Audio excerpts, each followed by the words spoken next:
सगळ्यांना ऐकू येते? सगळ्यांना ऐकू येते ना? राष्ट्रमाता, राजमाता जिजाऊ माँसाहेब ज्यांचा राज्याभिषेक सोहळा साजरा करण्यासाठी शिवाजी महाराजांना वंदन करण्यासाठी विश्ववंदनीय छत्रपती शिवाजी महाराज,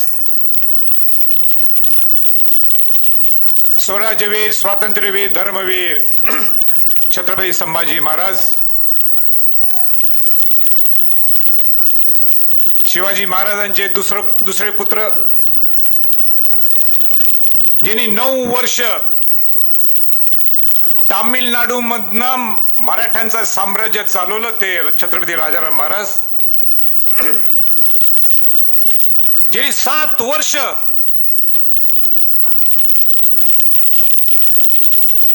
औरंगजेबशी लढा दिला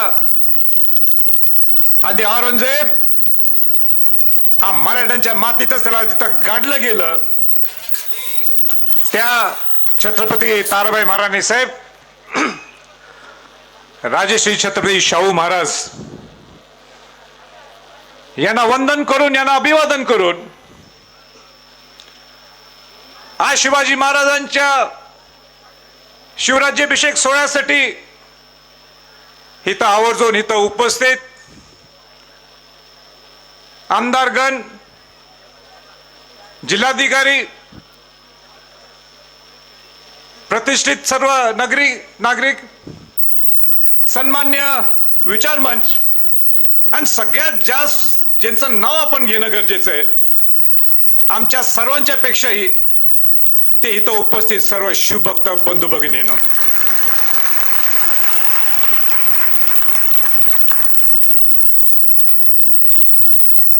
दोन 2007 आम्ही शिवराज्याभिषेक सोहळा हा 6 जूनला सुरुवात केला. शेकडो शिवभक्त होते. 350वा शिवराज्याभिषेक दिन सुद्धा आपण जोरात जोमाने साजरा केला. आणि मी नेहमी म्हणायचं की शिवाजी महाराजांना वंदन करण्यासाठी जनसागर दुर्गराज रायगडला आलेलं आहे. पण मला असं वाटतं की आपण आता शब्द बदलू. हा जनसागर नाहीये, हा शिवसागर आहे असं म्हटलं तर काही चुकीचं होणार नाही.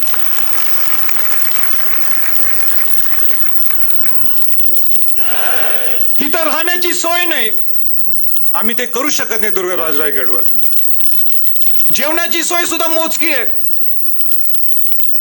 तरी शिवभक्त दुर्गराज रायगडला आपण जाणं क्रमप्राप्त समजतो म्हणून 3-4 तारखेपासून इथं मुक्कामी आहेत. मला आजही पटत नाही, रात्री 11 वाजता इथनं निघताना कुठे कसे शिवभक्त झोपले होते, कसे सकाळी शौचालयाला जात असतील, हा फार मोठा प्रश्नचिन्ह आहे. आणि हीच खरी शिवभक्ती आहे. कोणासाठी एवढं 300 वर्षानंतर कोण जाईल का असं करायला? या शिवभक्तांची ही ताकद आहे.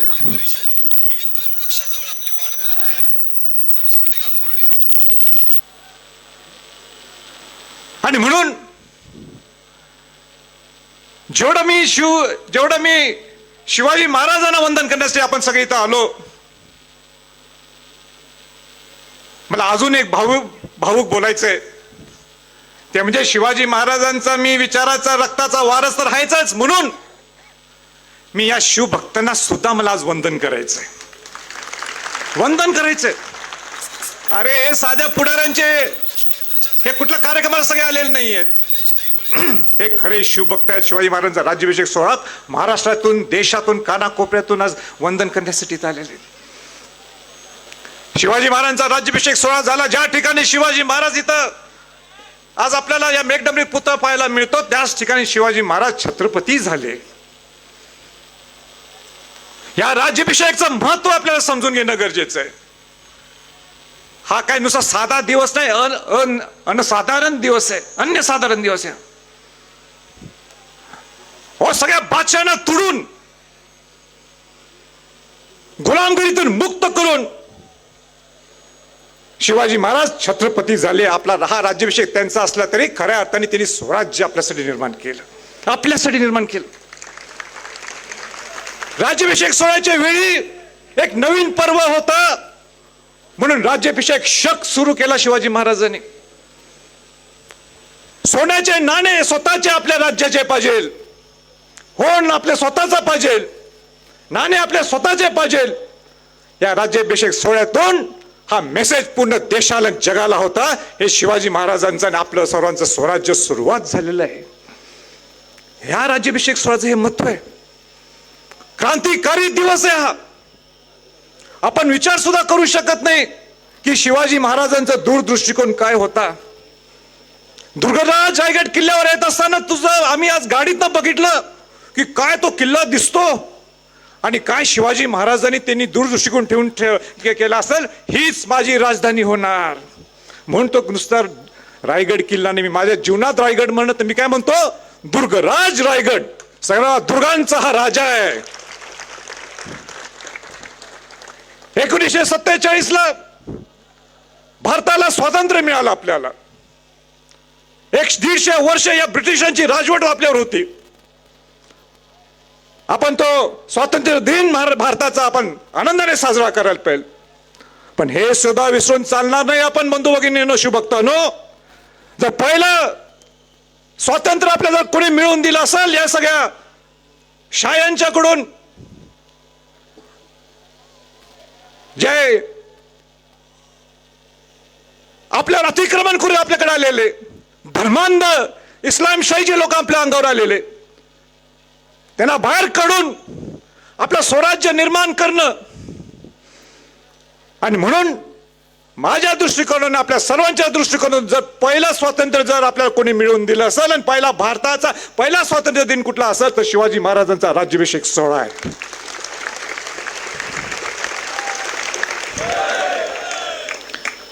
पण स्वराज्य शिवाजी महाराजांनी जे आपल्याला दिलेलं आहे, काय होतं 350 वर्षाच्या अगोदर स्वराज्य आपलं, महिलांना सन्मान होता.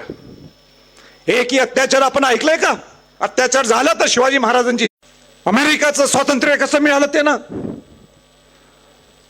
युरोपियन हिस्ट्री ते आपल्या इथे शिकवतात का केव्हा?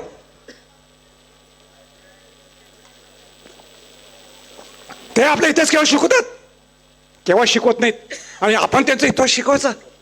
इतिहासाची माहिती असणं गरजेचं आहे. पण आपला एवढा सुंदर भव्य स्वराज्य शिवाजी पण आपल्याला एवढा मोठा इतिहास घडवला, ते का आपण शिकवत नाही आपल्या मुलांच्या पर्यंत? मुलांच्यात गोडी गुलाबी गोडी इतिहासाची गोडी का आपण निर्माण करत नाही? आणि म्हणून शिवचरित्र हे नुसतं शाळेपुरतं मर्यादित नाही, तर खऱ्या अर्थाने शिवचरित्र हे कॉलेजमध्ये बाहेर पडेपर्यंत त्या मुलांच्या महाराष्ट्रात नाही किंबहुना देशात शिकवणं गरजेचं आहे. कुठला किल्ला आहे ज्या देशात सांगा, ज्या किल्ल्यात पंतप्रधान 3 पंतप्रधान इथे येऊन गेले, 2 राष्ट्रपती येऊन गेले शिवाजी महाराजांना वंदन करण्यासाठी? कुठला किल्ला आहे देशात आणि कुठला महापुरुष आहे की 350 वर्षानंतर सुद्धा एवढ्या भव्यतेने स्वागत केलं जातं? किती लोक आलेले? 6 लाख लोक आहेत. का आलेत? कशासाठी आलेत? केवढी मोठी ताकद आहे 350 वर्ष शिवाजी महाराजांच्या या नावात. शिवाजी महाराज, छत्रपती शिवाजी महाराज या नावात किती मोठी ताकद आहे. पण हे सगळ्यात आता आपल्याला हा पूर्ण शिवाजी महाराजांचं स्वराज्य जर घडवायचं असेल तर आपल्याला शिवचरित्र आपल्याला मुलांच्या पर्यंत पोहोचणं हे गरजेचं आहे. पत्रकार बंधूंनो, माझं बाकीचं भाषण नाही छापलं तरी चालेल, पण हा मुद्दा फार महत्वाचा आहे. मला आणि खंत आहे या विचारपीठावर ही खंत बोलून दाखवणं सुद्धा मला वाईट वाटते. आणि ती खंत ही आहे की शिवाजी महाराजांचं नाव राजकारणात तर आपण वापरतोच, कसं पाहिजे तसं वापरतो, पण त्याचं बीज आता ग्रामीण भागात सुद्धा सुरू झालेलं आहे.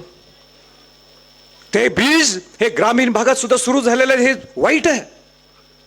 आणि काय वाईट आहे मला मुद्दाम आपल्याला सांगायचं की मला या वर्षभरात अनेक फोन येतात शिवाजी महाराज ते गावात आपापल्या सोयीचं राजकारण असतं. एक गट असतो, दुसरा गट असतो. या गटाचं एक वेगळं राजकारण असते, त्या गटाचं एक वेगळं राजकारण असते. आणि ते सगळं मिक्स करायचं आणि शिवाजी महाराजांचा पुतळा जिथं सेन्सिटिव्ह जागा आहे, जे संवेदनशील जागा आहे, त्या ठिकाणी जाऊन बसवायचं. आपण तर शिवाजी महाराजांचे म्हणजे शिवाजी महाराज कुठे एका जातीचे नाहीत. शिवाजी महाराज हे 18 पगड 12 बलुतेदारांच्या जातीचे आहेत. सर्व शिवाजी महाराजांचे सर्वजण आहेत हे. आणि मग कोणती एक दगड मारते, दुसरीकडं आणि कोणाची दगड, त्यांनी आपला कुठं ते महापुरुष आणायचा. अरे सगळे बाबासाहेब आंबेडकर असतील, महात्मा फुले असतील, हे सगळ्या लोकांचे दैवत हे शिवाजी महाराज आहेत. आणि मग आपल्या समाजात आपण नुसतं भांडत बसतो. मला वाईट वाटते. तुम्ही आवाज उठवणं गरजेचं आहे. तुम्ही सर्वांनी शिवभक्तीने आवाज उठवणं गरजेचं आहे. हे काही शिवचरित्र नाही, हे काही शिवाजी महाराजांचे संस्कार नाहीत, हे शिवाजी महाराजांचे विचार नाहीत. राजकारण काय, राजकारण आपण राजकारण करू, पण कशाला शिवाजी महाराजांच्यात ओढायचं? आपल्याला का ओढायचं? आपण या ना रायगडला. शिवाजी महाराज हे सर्व विश्ववंदनीय आहेत. पटते की नाही पटते सांगा मला. मला आज बोलायची इच्छा नव्हती हा विषय. इथं येऊन काय बोलायचं असते? सकारात्मक बोलायचं असते. इथं येऊन नुसतं जल्लोष करायचा असतो. पण जल्लोष करत असताना आपण हे सगळे मुद्दे विसरून जायचं का? मला फोन येतो, आमच्या जवळच्या लोकांचा मला फोन आला, वाईट वाटते मला. मी कसं सांगू या दुसऱ्या मुलांना अटक करा? सांगू शकतो का मी सांगू शकतो का? मग मी त्यांचा वारसा कसा चालवायचा? असो, तुम्ही शिकलाय असं मला वाटते. इथनं खाली जाताना हा विचार घेऊन तुम्ही जाल नक्की, असं माझा पूर्ण विश्वास आहे. माझं नशीब एवढं दांडगं हो. शिवाजी महाराजांच्या घरात तर माझा जन्म झालाच. मग ज्या शिवाजी महाराजांनी गडकोट उभा केले, ज्या शिवाजी महाराजांनी सर्व गडकोट उभा केले, स्वतः किल्ले उभा केले, स्वतः अनेक किल्ल्यांचा जीर्णोद्धार सुद्धा केला, त्या शिवाजी महाराजांचे पुत्र छत्रपती राजाराम महाराजांनी पहिलं शिवाजी महाराजांचं मंदिर उभा केलं सिंधुदुर्ग किल्ल्यात. जो शिवाजी महाराजांनी स्वतः बांधलेला सिंधुदुर्ग किल्ला आहे, त्याचं सभा मंडप हे राजेश्री छत्रपती शाहू महाराजांनी उभा केला. शिवनेरी किल्ल्यात आपण गेला तर ज्या ठिकाणी शिवाजी महाराजांचा जन्म झाला, त्या शिवाजी महाराजांचं मंदिरचं जीर्णोद्धार आणि पुनर्बांधणी हे राजेश्री शाहू महाराजांचे पुत्र राजाराम महाराजांनी पूर्ण केलं. आणि मला आनंद आहे की या दुर्गराज रायगड किल्ल्यावर सुद्धा राजेश्री छत्रपती शाहू महाराजांनी त्यावेळी 11,000 रुपये जाहीर केले होते. इंदोरचे होळकर महाराजांनी 5,000 रुपये समाधीसाठी खर्च केला. होळकर महाराजांनी. आणि त्यांचाच वारसा चालवत माझ्याकडे रायगड प्राधिकरण आलं. मला सुद्धा संधी मिळाली की आपल्या ह्या किल्ल्यांचं संवर्धन जतन करू. या दुर्गराज रायगडचं 2007 ला शिवराज्याभिषेक सोहळा सुरू केला. 2013 काय 2014 मुख्यमंत्री देवेंद्र फडणवीस यांना इथं मी बोलवलं होतं का माझा सुद्धा एक गनिमी विकावा होता. गनिमी विकावा हा होता की आपल्याला दुर्गराज रायगडचं याच्या पुढे आपल्याला संवर्धन जतन करायचं असेल तर मुख्यमंत्री लागतो. आणि मुख्यमंत्री देवेंद्र फडणवीस यांना सांगितलं आणि त्याच्यानं जाहीर करायला लावलं 606 कोटी किल्ला आणि परिसर आणि मूलभूत सुविधासाठी त्यांनी जाहीर केलं आणि आज काम सुरू झालेलं आहे. मी यासाठी मुख्यमंत्री देवेंद्र फडणवीसांना मनापासून आभार सुद्धा करतो. पण हे सगळं होत असताना सगळ्यांना वाटतंय प्राधिकरण मध्ये पैसे म्हणजे असेच पडलेले आहेत. हे पैसे आमच्या हातात येत नाहीत. जिल्हाधिकारी साहेब इथं आहेत, मेंबर सेक्रेटरी आहेत रायगड प्राधिकरणचे. ज्या ज्या पैसे येतात त्या त्या डिपार्टमेंटला द्यावं लागतात. पुरातत्व खात्याला पुरातत्व खात्याचे पैसे, पाणी आणायचं, जलसंधारणला पैसे, अंडरग्राऊंड लाइटिंग इथं केलेली आहे पूर्ण. आज पूर्ण तुम्ही जर पाहिले सगळं अंडरग्राऊंड लाइटिंग आहे, ते MSCBने काम केलेले. असे अनेक वेगळ्या डिपार्टमेंटचे काम आहेत. तुम्ही जो हायवे बघता ते NHAIच्या माध्यमातून झालेलं आहे, पण रायगड प्राधिकरणचं सुपरविजन आहे. हे सगळं होत असताना सुद्धा आम्हाला रायगड प्राधिकरणाला स्वायत्ता नाहीये. स्वायत्त नाही म्हणजे काय? आमच्याकडे एक पाण्याचा GR आहे आमदार साहेब, एक पाण्याचा GR आहे. या गोष्टी करू शकतात तुम्ही. आणि हे सगळं करत असताना सुद्धा छोटीशी परवानगी घ्यायची असेल जावा मंत्रालयात. आम्ही संवर्धन जतन करायचं काय मंत्रालयात जायचं? आमचं कोण ऐकणार? आमच्या या सगळ्या व्यथा आहे कोण ऐकणार? म्हणून मला एक शिवाजी महाराजांचं एक लाईन आठवली. शिवाजी महाराजांनी लिहिलेली लाईन आहे आपल्या पत्रात. काय म्हणतात बघा शिवाजी महाराज, आम्ही वडील तुमच्या मस्तकी असताना, आम्ही वडील तुमच्या मस्तकी असताना कसली चिंता करता, पराक्रमाचे तमाशे दाखवा. परत वाचतो बघा, समजवून नाही का? आम्ही वडील तुमच्या मस्तकी असताना कसली चिंता करता, पराक्रमाचे तमाशे दाखवा. आणि म्हणून संभाजी छत्रपती ह्या राजसदरवरनं शपथ देतो तुम्हाला, कितीही प्रतिकूल परिस्थिती येऊन दे, माझ्या शेवटच्या श्वासापर्यंत दुर्गराज रायगड किल्ल्याचं संवर्धन जतनसाठी मी कटिबद्ध आहे, कटिबद्ध आहे.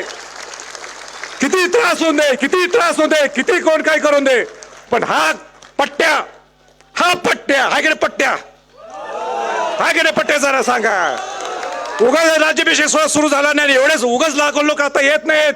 आणि उगाच काय रायगड प्राधिकरण स्थापन झाले नाही, ते संभाजी छत्रपती प्रेशर केला म्हणून रायगड प्राधिकरणाची स्थापना झाली होती त्यावेळी. आणि म्हणून माझी सोडून जाणार नाही जिल्हाधिकारी साहेब, मी नाही जाणार जोपर्यंत दुर्गराज रायगड किल्ल्याचं पूर्ण संवर्धन जतन होत नाही. आणि त्यांना नको असेल मी तरीही मी इथं काम करणार. माझ्या बरोबर शिवभक्त आहेत, आहेत ना? आहे की नाही? दुर्गराज रायगड किल्ल्यावर नुसतं राज सदरवर बसले नाहीत, पूर्ण होळीचा मैदान पासून जगदीश्वर मंदिर पर्यंत लोक आहेत. टीव्हीवर कोट्यावधी लोक बघायला आहेत. शिवभक्त संभाजी छत्रपतींच्या बरोबर आहेत का नाही? आहेत का नाहीत? मग पुढं बघाच, मग बघा दुर्गराज रायगड काय कसं करतोय.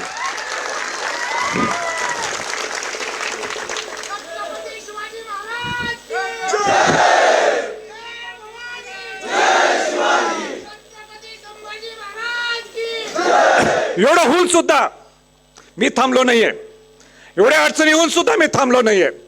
मला मुद्दाम आपल्याला सांगायचे थोडे काम आम्ही सुरुवात जे केले मला सांगायचे, थोडे म्हणजे बऱ्यापैकी झालेले आहेत, सगळे सांगत नाही पण महत्वाचे सांगतो. पायरी मार्ग, ज्या पायरी मार्गावर तुम्ही येता 2500 पायऱ्या ह्या नवीन झालेल्या आहेत. सगळ्या जुन्या पायऱ्या काढल्या आणि तासलेले दगड आहेत, रेडीमेड दगड नाही ज्या इलानगरला मिळतात. तासलेले दगड आहेत, 50 किलोचा, पूर्वी 350 किलोचा दगड होता, आता 50 किलोचा दगड आहे. शास्त्रोक्त पद्धतीने बसवले आहेत. गुळ, चुना, बेलफळ, सुरकी ह्याचं मिश्रण करून एकूण एक दगड बसवलंय. त्या सगळ्या कामगारांचं सुद्धा मला मनापासून ते कौतुक करायचं. नाणे दरवाजाची तुम्ही ज्या तुम्ही दरवाज्यातनं वर आला, महादरवाजा होता नाणे दरवाजा, तो ओरिजिनली शिवाजी महाराजांचा रूट आहे. दुर्गराज रायगडवर येत असताना शिवाजी महाराज हे नाणे दरवाज्यातनं यायचे. त्या नाणे दरवाजाचं परत पुनर्बांधकाम, आपल्याला पुनर्बांधकाम करायची परवानगी नाही, आपल्याकडे एव्हिडन्स होते, पुरावे होते. म्हणून तुम्ही परत एकदा रायगड आला की जाऊन ते काम पाहावं ही माझी आपल्याला सर्वांना विनंती आहे. खूपलढा बुरुज, आज तुम्ही ज्यावेळी खाली उतरणार तुम्हाला सगळ्यात शेवटचा बुरुज हा खूपलढा बुरुज दिसणार. ते काम बघा कसं झालेलं आहे. हिरकणी बुरुज पुढच्या रायगड पाहायला येणार, त्या जिथनं हिरकणी उतरली असं जे म्हटलं जातं तिथं हिरकणी बुरुज तुम्ही बघा. काय शिवाजी महाराजांनी त्यावेळी हिरकणी बुरुज कसा उभा केला असेल त्याचा सुद्धा अभ्यास करा.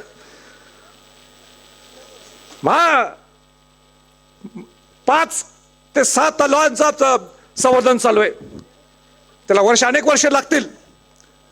इथं हत्ती तलाव आहे, फुटका तलाव एक आहे, माहित आहे तुम्हाला? फुटका तलाव माहित नाही तुम्हाला? मला माहित आहे. फुटका तलाव 1, फुटका तलाव 2, फुटका तलाव 3. पुढच्या वर्षी वंदन करत येत असताना हे सुद्धा बघायला यायला पाहिजे काय काम चालू आहे. इन्स्पेक्शन करायला नको काय तुम्ही?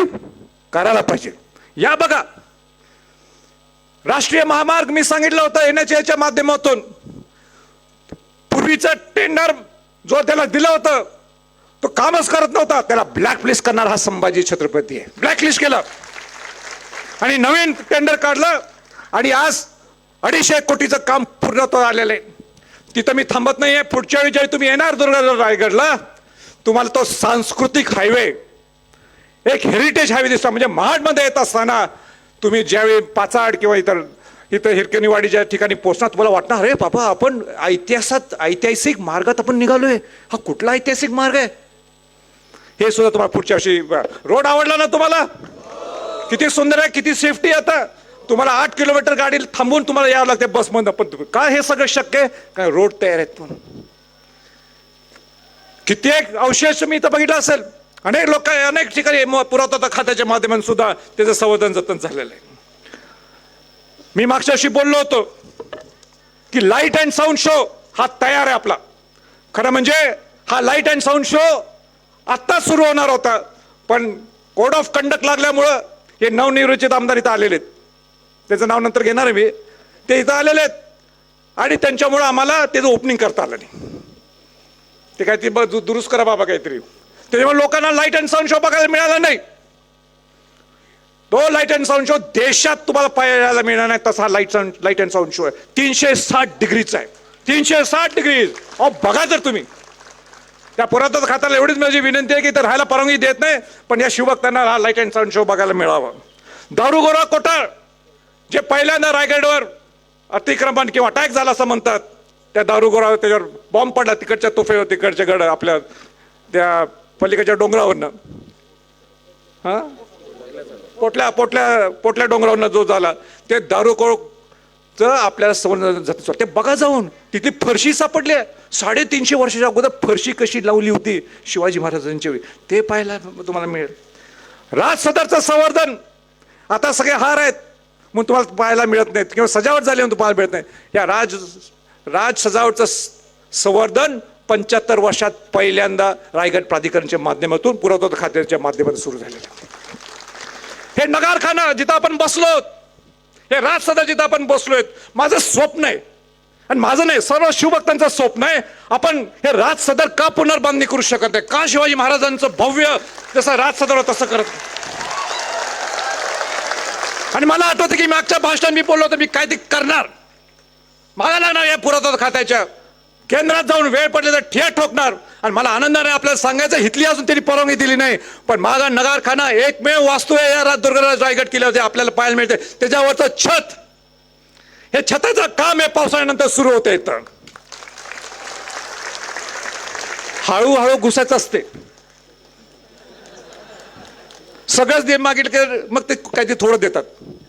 लोक धंदा करताना म्हणतात अरे 500 रुपये रेट आहे, मग तो देणारा 200-300 करून देतो. आपण काय मागतो? आम्हाला सगळंच पाहिजे आहे. मग सुरुवात करायची. आम्हाला संभाजीराजा धंदा काय करता येत नाही. संभाजीराजे काय करू शकतो? शिवाजी महाराजांसाठी चांगलं काय घडवायचं आहे राज सदरवर दुर्गराज किल्ल्यावर ते मी करतो. खरंच माझा बिझनेस नाही जे काय आहे शिवाजी महाराज. आणि म्हणून या नगारखान्यावर कौलारू छत येणार आहे. ते झालं की इकडे सरकायचं आपण.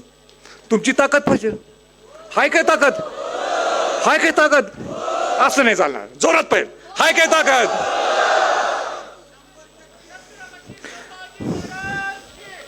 असे बरेच काम आहेत. मी सगळे जास्त वेळ घेत नाही, नाही तर सगळे म्हणणार रायगड प्राधिकरणचं सगळं सांगायला लागले. पण हे सांगणं क्रमप्राप्त मी समजतो. मी आज पण सांगत नव्हतो, पण तुम्हाला समजायला पाहिजे ना. ज्या दुर्गराज रायगड किल्ल्यावर तुम्ही आलात तर या दुर्गराज रायगड किल्ल्यावर काय काय चालू आहे.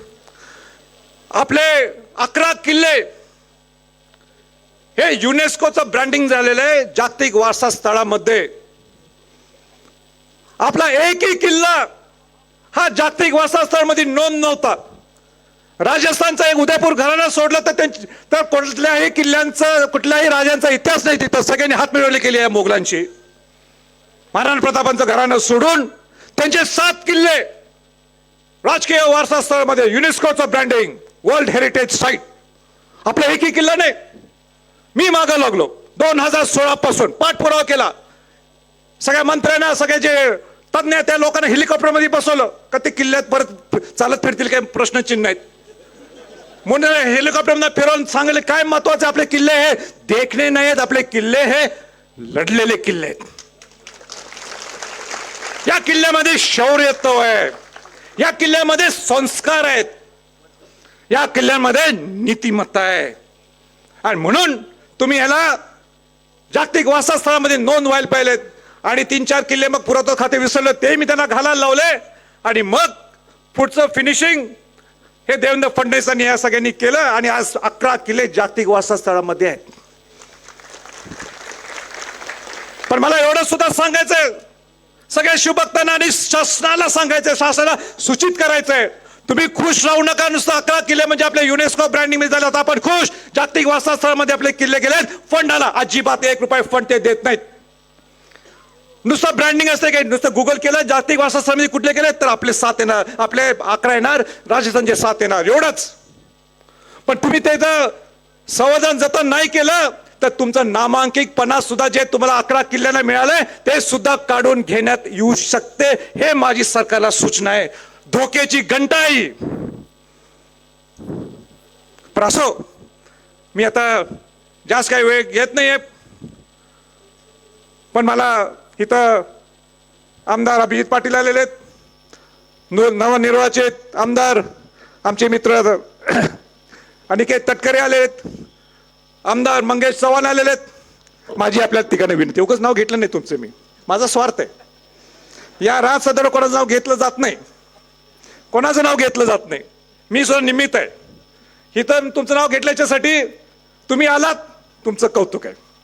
तुम्हाला शिवाजी महाराजांच्या नेहमी असताय, तुम्ही दरवर्षी येता. पण माझी इच्छा आहे की ठीक आहे, आमदार लोकांना, सिनियर लोक आहेत, त्यांना चढायला जमणार नाही किल्ला. मी चढलो तुमच्याबरोबर काल, पण जमणार नाही ते ठीक आहे, पण आला हे कौतुक आहे. पण इथं सगळ्या आमदारांनी यायला पाहिजे, सगळ्या खासदारांनी यायला पाहिजे, सगळ्या मंत्र्यांनी इथं यायला पाहिजे. आणि कॅबिनेट मिटिंग लावा ना, इथं लावा ना कॅबिनेट मिटिंग. तुम्ही पुण्यात कॅबिनेट मिटिंग लावता, नागपूरला कॅबिनेट मिटिंग लावता, संभाजीनगरला कॅबिनेट मिटिंग लावता, दुर्गराज रायगडवर का नाही? खरी सुरुवात तर आपली हित नाही. आपण आहोत तर या दुर्गराज रायगडच्या मुळं इथं आहे. आणि माझी ओळख तुम्हाला काय माहित आहे का? माहिती आहे तुम्हाला माझी ओळख काय? नाही माहित. तुम्हाला एवढंच माहिती आहे की हा शिवाजी महाराजांचा वंशज आहे. माझी मी पुन्हा महाराष्ट्रात ज्यावेळी फिरतो त्यावेळी लोकांना माहित नाही हा काय खासदार होता का, हा काय सामाजिक कार्य करतो हे माहित नसते लोकांना. लोकांना इतकंच माहित आहे की 2007 ला शिवराज्याभिषेक सोहळा सुरू केला 6 जूनचा. लोकांना इतकंच माहित आहे की ज्या ठिकाणी शिवाजी महाराज छत्रपती झाले, ज्या ठिकाणी शिवाजी महाराजांचा राज्यारोहण झाला, राज्याभिषेक करून घेतला, ज्या ठिकाणी शिवाजी महाराजांनी सांगितलं माझं स्वराज्य काय आणि हे स्वराज्य माझं नाही, हे स्वराज्य तुमच्यासाठी आहे, म्हणून 350 वर्षानंतर सुद्धा आपण त्याचा राज्याभिषेक सोहळा साजरा करतो. तो पुतळा जो आपल्या इथं आपल्याला मागे दिसतो हा छत्रपती संभाजीराजे ह्या सर्व शिवभक्तांनी बसवलाय.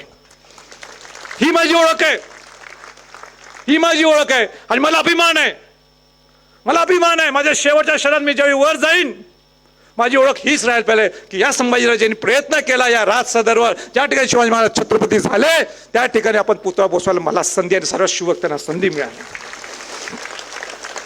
आणि मी आज लांबलेलं भाषण थांबवायचा मी प्रयत्न करतो, संपवतो जाता की मला राहत नाही की मला तुम्हाला वंदन करण्यासाठी मी आज इथं उभा आहे. वंदन म्हणतोय, वंदन शिवभक्तांनो. काय कुठल्या परिस्थितीत, कशा प्रतिकूल परिस्थितीत तुम्ही कसं राहता हो. मला काय राहायची इच्छा होती तुमच्या बाजूला. काय मागच्या मी बोललो होतो माझ्या भाषणात, माझ्या आमच्या सगळ्या निकटवर्ती सगळ्यांनी सांगितलं राजे तुम्ही आलात आणि सगळं खोळंबा उडाली तर आम्हाला त्रास वाढेल, म्हणून तुम्ही जिथं राहिलाय खाली तिथं निघून जावा. काय म्हटले? निघून जावा, थांबू नका इथं म्हटले. पण तुम्हाला सलाम आहे कलेक्टर साहेब, कौतुक आहे शिवभक्तांना, कौतुक आहे, काय बोलायचं. आणि त्याच्यासाठी एकदा तुम्हाला सर्वांसाठी शिवभक्तांसाठी जोरात टाळी आवाज आहे.